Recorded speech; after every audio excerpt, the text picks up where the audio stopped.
Hey, before we begin, take a moment and get comfortable. Get your coffee with you. The story about to hear is not fiction. It is a real relationship, real betrayal, and real consequences. This channel tells stories about love, loyalty, and what happens when the trust is broken. Let us begin.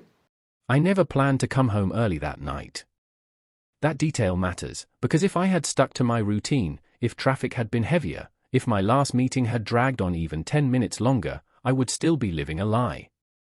Instead, I pulled into our driveway just as the sun was beginning to sink, the house glowing with that familiar warm light that used to mean safety to me.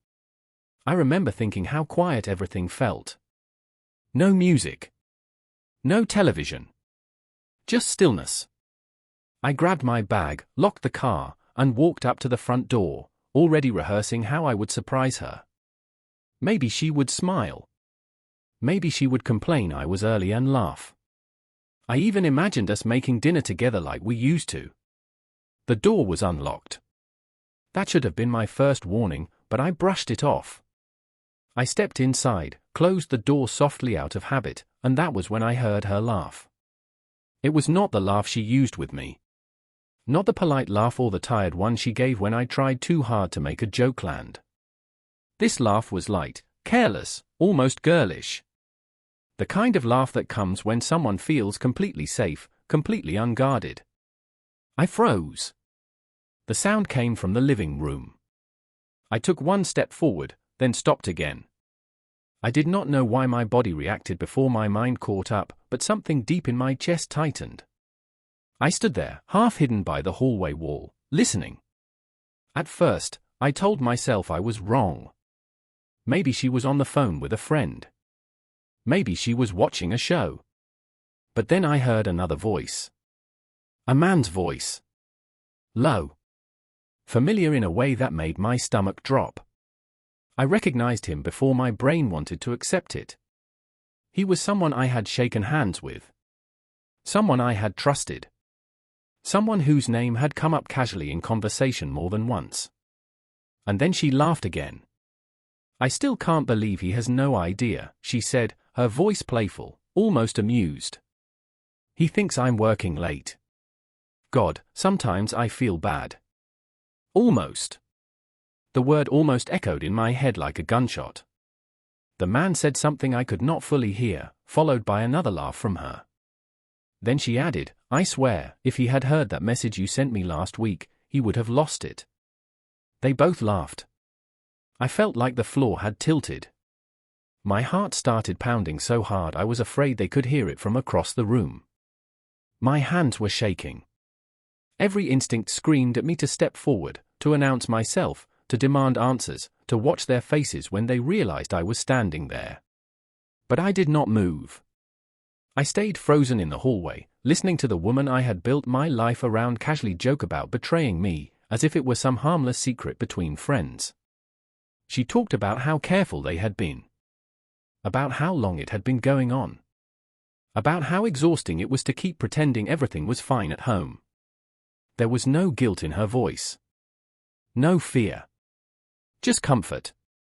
Familiarity. Confidence. That hurt more than anything else. In that moment, I realized this was not a mistake. Not a moment of weakness. This was a choice she had been making over and over again, while I was planning weekends, worrying about bills, and believing I was doing my best to be a good husband. I remember looking down at my shoes and noticing a small crack in the floor tile near my feet. A detail so insignificant, yet burned into my memory forever. That was the exact spot where my marriage ended, even though no one else in the house knew it yet. I could have walked into that room and exploded. I could have screamed, cried, demanded explanations. I could have asked why. But standing there, hearing them laugh, something inside me went quiet instead. I understood something very clearly.